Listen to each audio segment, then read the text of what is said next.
اگر دونوں نے لگا لیا یہ شرط کا اختیار کی شرط لگا دی یا رویت کی شرط لگا دی تو اب یہ اختیار اختیار شرط میں امام ابو حنیفہ علیہ الرحمہ فرماتے ہیں 3 دن کا اختیار رہے گا، اور امام شافعی علیہ الرحمہ فرماتے ہیں کہ 3 دن کا نہیں، جتنا وہ چاہے گا اتنا رہے گا، 4 دن 5 دن 1 دن 2 دن 1 گھنٹہ 2 گھنٹہ وہ رہے گا۔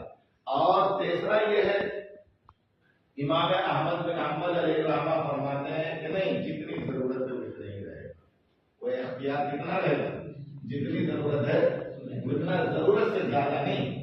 ضرورت اگر 2 گھنٹے میں اگر پوری ہو جائے تو 2 گھنٹے کا اختیار رہے گا، ضرورت اگر 4 دن میں پوری ہوگی تو 4 دن کا اختیار رہے گا۔ یہ کون فرماتے ہیں؟ امام احمد بن حنبل۔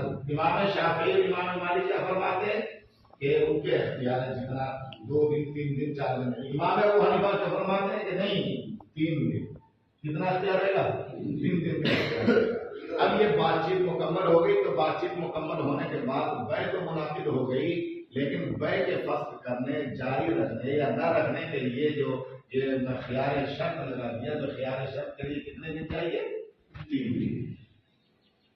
یہاں اس باب کے اندر یہ بیان فرماتے ہیں حضرت عبداللہ بن عمر رضی اللہ عنہ کی روایت ہے، رسول اللہ صلی اللہ علیہ وسلم